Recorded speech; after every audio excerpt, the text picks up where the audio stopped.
Hi everyone, this is Venus Chauhan. Welcome to my channel. This is my very first blog. इस channel के through मैं आपसे बहुत सारी चीज़ें शेयर करना चाहती हूँ। ये एक ऐसा प्लेटफॉर्म है जहाँ सब अपने टैलेंट को शोकेस कर रहे हैं।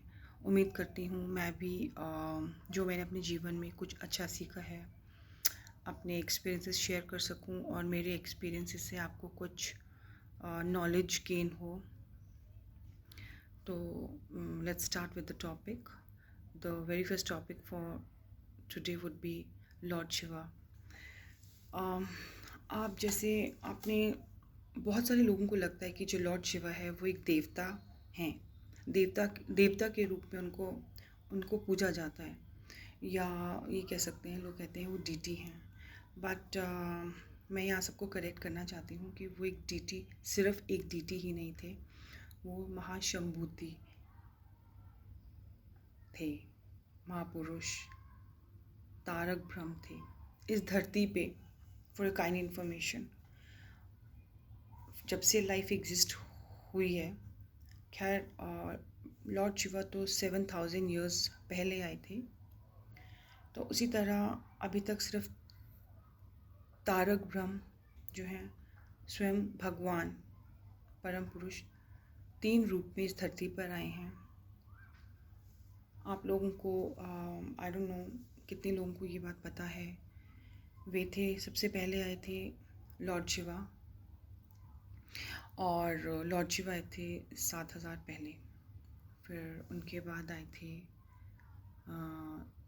लॉर्ड कृष्णा, वो 3500 पहले, 3500 3500 ईयर्स बैक लॉर्ड कृष्णा आए थे।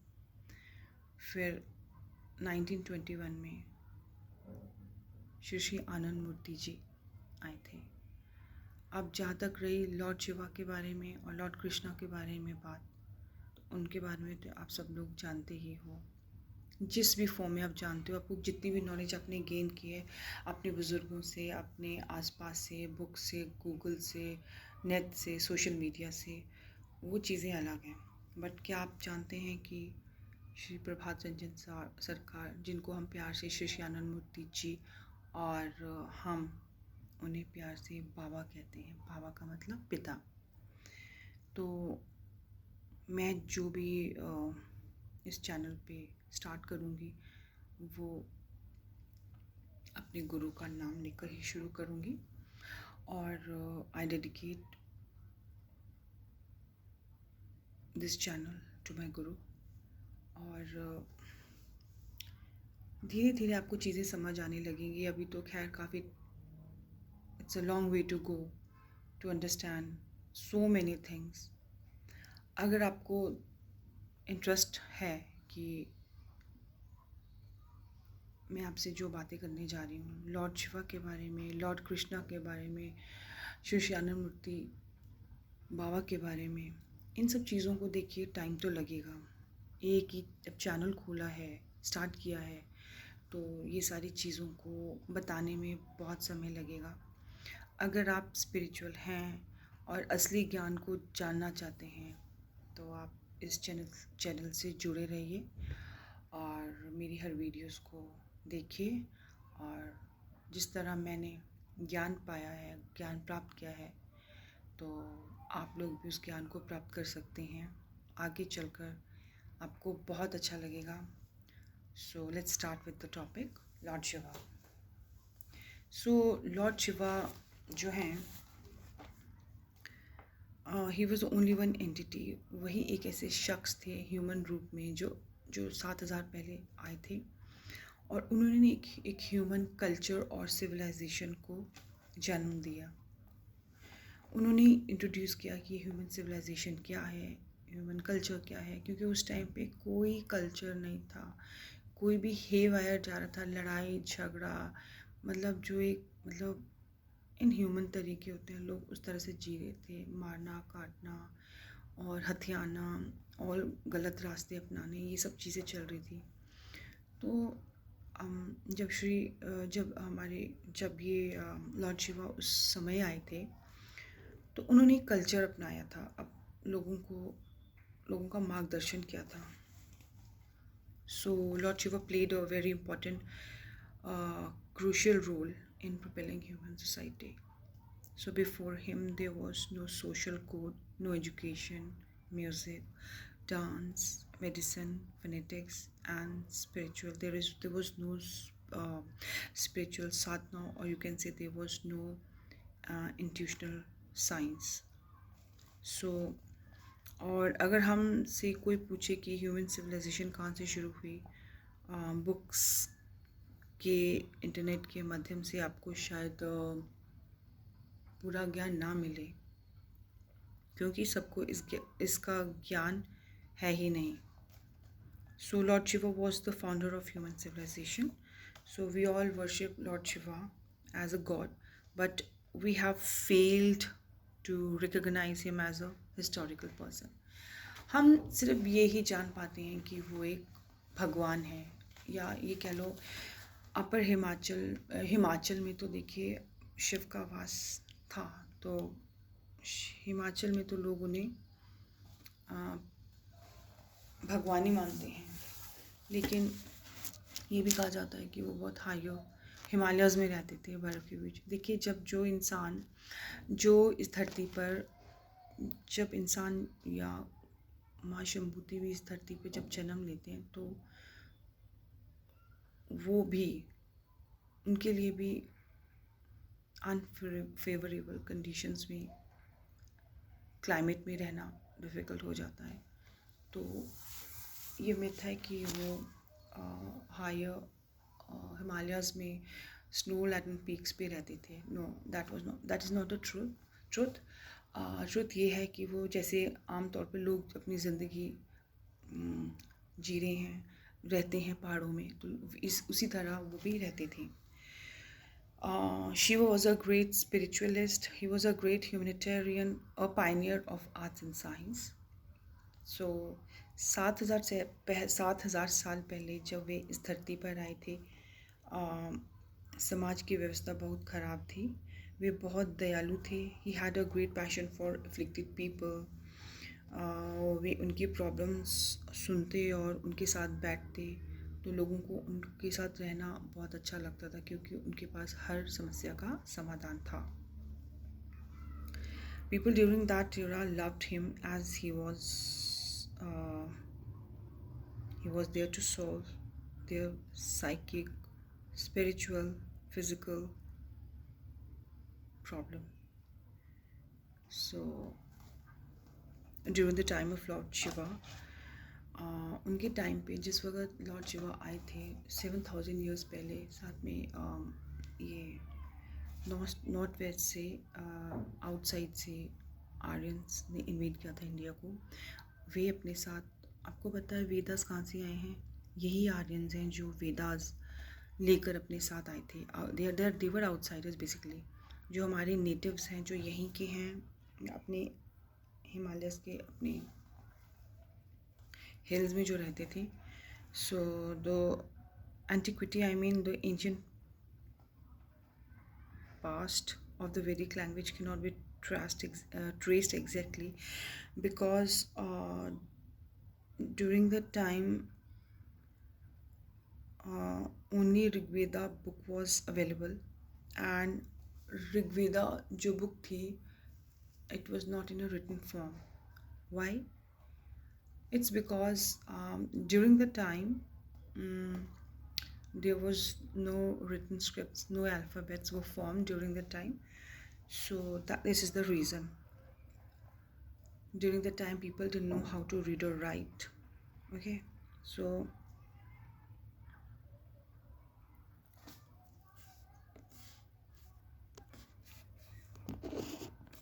excuse me.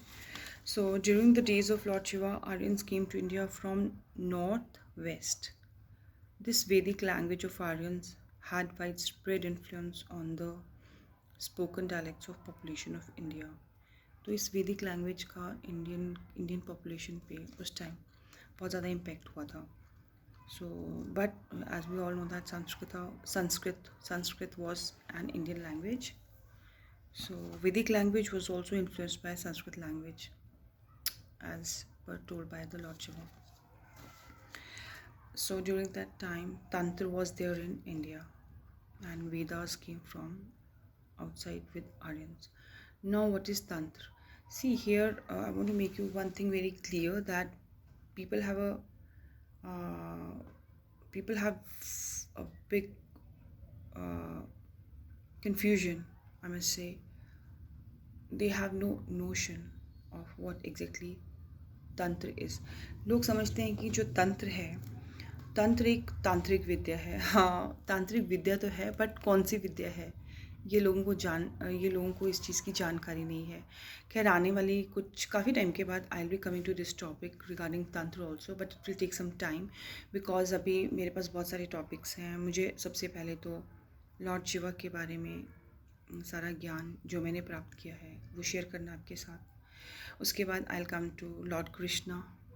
उसके बाद जाके जो भी उनकी जो श्री श्री प्रभात रंजन सरकार है, आनंद मूर्ति जी हैं, वो खुद एक तारक ब्रह्म के रूप में इस धरती पे आए हैं. और I must tell you that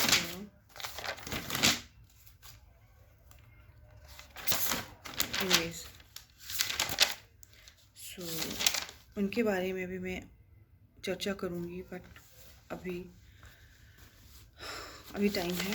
अभी मैं लॉर्ड शिवा के बारे में कवर करूँगी. जैसे मैंने आपको बताया, अभी तक इस संसार में सिर्फ 3 जो भगवान है 3 रूप में आए हैं, 3 तारक ब्रह्म आए हैं, lord Shiva, lord Krishna and Shri Shri Anand Murthy ji. अब जहाँ तक लॉर्ड कृष्णा की बात है, लॉर्ड शिवा की बात है, उनके बारे में तो लोग जानते हैं. श्री श्री प्रभात रंजन सरकार, जो जिनको हम प्यार से बाबा बोलते हैं, आनंद मूर्ति जी के बारे में ज़्यादा लोगों को नहीं पता है. और जिन लोगों ने इस राज को, इस रहस्य को जान लिया है, वो तो धन्य ही हो गए हैं. And I am one of them. I am so grateful and thankful to God that he blessed me. So तंत्र के बारे में हम बाद में डिस्कस करेंगे. So tantra was given a systematic form by Shiva. Shiva knew about Vedic language and Vedic religion. As you all know that Shiva तो तारक ब्रह्म थे, अंतर्यामी थे, तो उन्हें तो सब कुछ पता ही था. During Shiva's time the tantric text used to advise people about dos and don'ts. उस टाइम तंत्र चलता था, और तंत्र के थ्रू ही जो लोग उस टाइम के जो लोग हैं उनको एजुकेट किया जाता था, मतलब बताया जाता था. बिकॉज उस टाइम एज सच कोई फॉर्मल रिटन लैंग्वेज नहीं थी कि लोग उसको पढ़ सकें या जान सकें. तो वो एक मौखिक ओरल वे था लोगों को समझाने का, डूज एंड डोंट्स को बताने का, कि हर चीज़ को कैसे किया जाता है, कैसे किया नहीं जाता है. And they learned this thing from their masters. As I told you that there were no alphabets. So during the time, the Vedas were in oral form of teachings. Script was not formed. And जो Vedas हैं, the Vedas advise people to hear and learn things. And that is why इसीलिए Vedas को श्रुति भी कहा जाता है. I hope बहुत सारे लोग होंगे जिनको इस चीज़ का मालूम नहीं होगा कि वेदास को श्रुति भी कहा जाता है. अब वेदास को श्रुति क्यों कहा जाता है? वेदास को श्रुति इसलिए कहा जाता है क्योंकि श्रुति का मतलब होता है, the meaning of shruti is to hear, to listen. तो वेदास को सुना जाता था क्योंकि as I told you there was no script, no language during that time. तो इसलिए उस टाइम इसको वेदास को श्रुति भी कहा जाता था. जब शिवा इस धरती पर आए थे during that time 7,000 years back, Shiva was born in the conflict ridden environment. Because during that time Shiva एक ऐसे टाइम में उन्होंने अवतार लिया था, जन्म लिया था, जिस वक्त सामाजिक व्यवस्था बहुत खराब थी. एक हाथ पे on one hand they were Aryans, on the other hand they were natives, or you can say indigenous people with Tantra as their culture and religion. So ये चीज़ें उस टाइम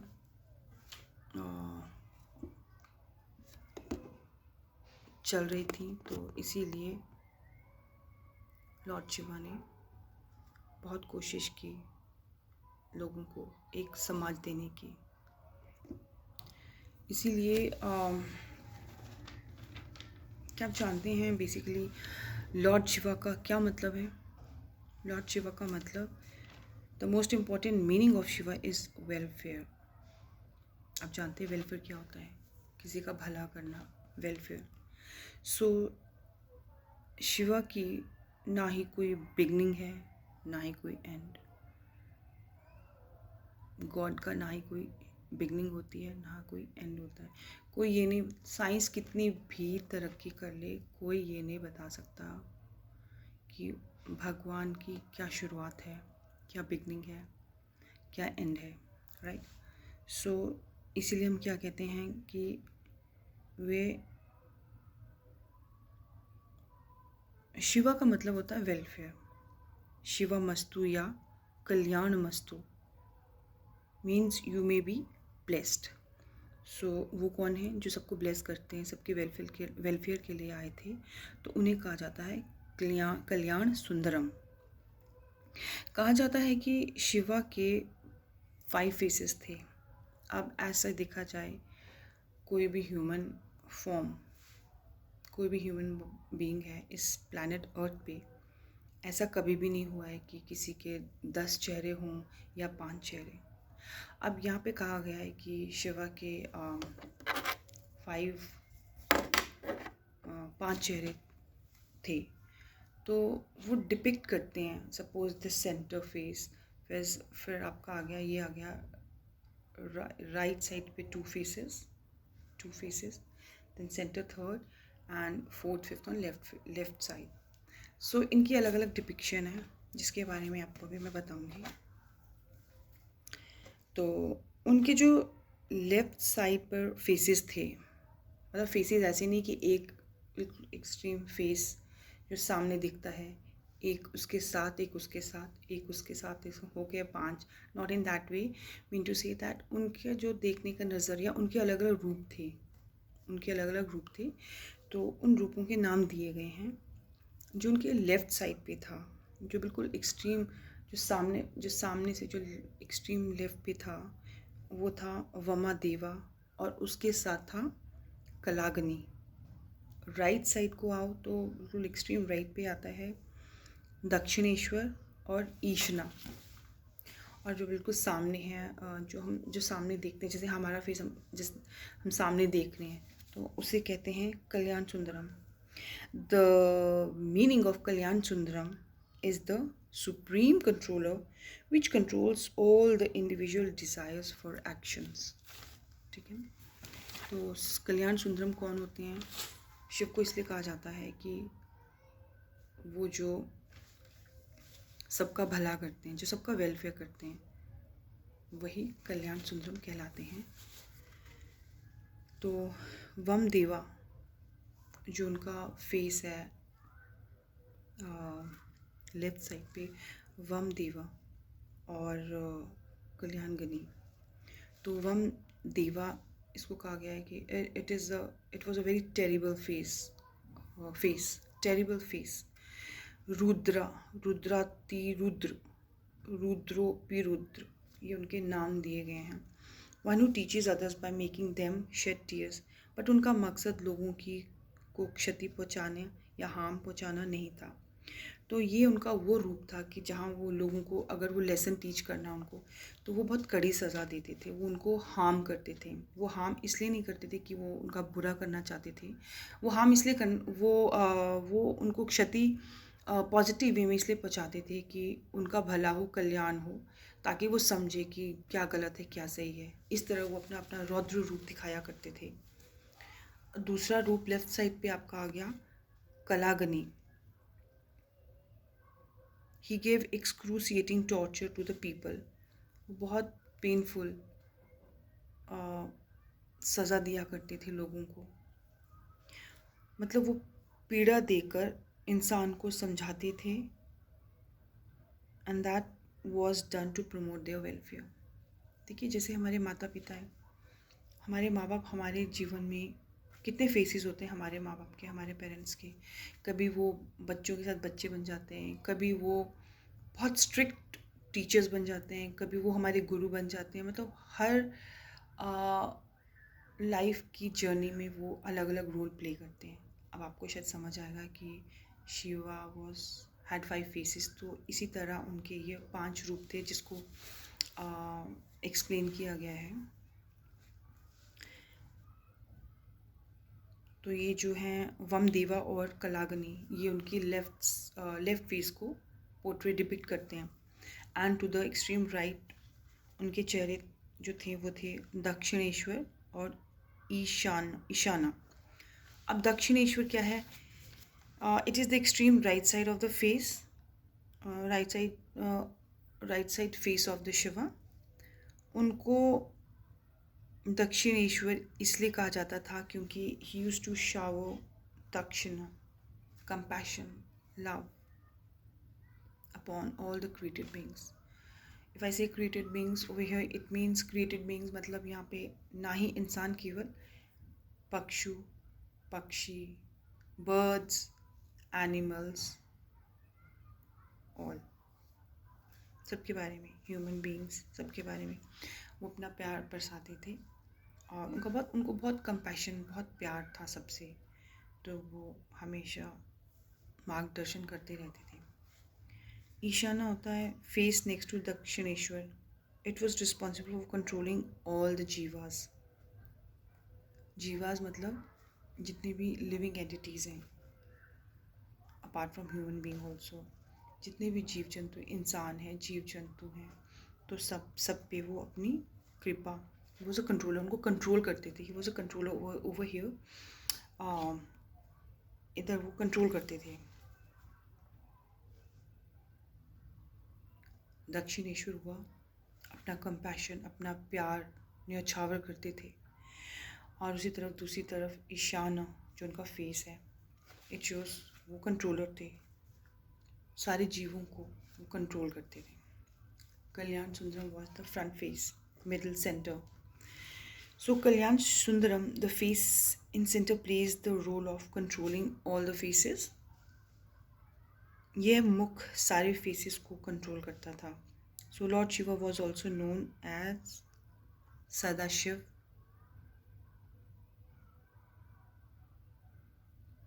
सदाशिव क्यों कहा जाता था?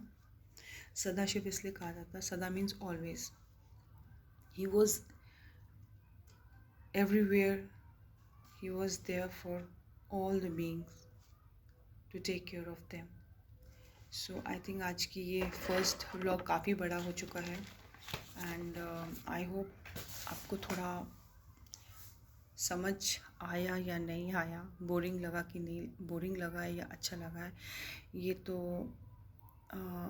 हमारे संस्कारों पे डिपेंड करता है कि हमें किस तरह की चीज़ें देखना अच्छा लगता है और हमें क्या ग्रहण करना अच्छा लगता है। Some of you will be must have found this video very boring, but कुछ लोगों को चीज़ें, जिनको जिज्ञासा है जानने की कि हमारे लॉर्ड शिवा कौन थे, तो अच्छी चीज़ें जानने के लिए आप मेरे चैनल से जुड़े रहिए, अच्छी चीज़ों का ज्ञान पाइए, मैं यही चाहती हूँ। बाकी जैसा आपको ठीक लगे आप वैसा कीजिए। Thank you so much.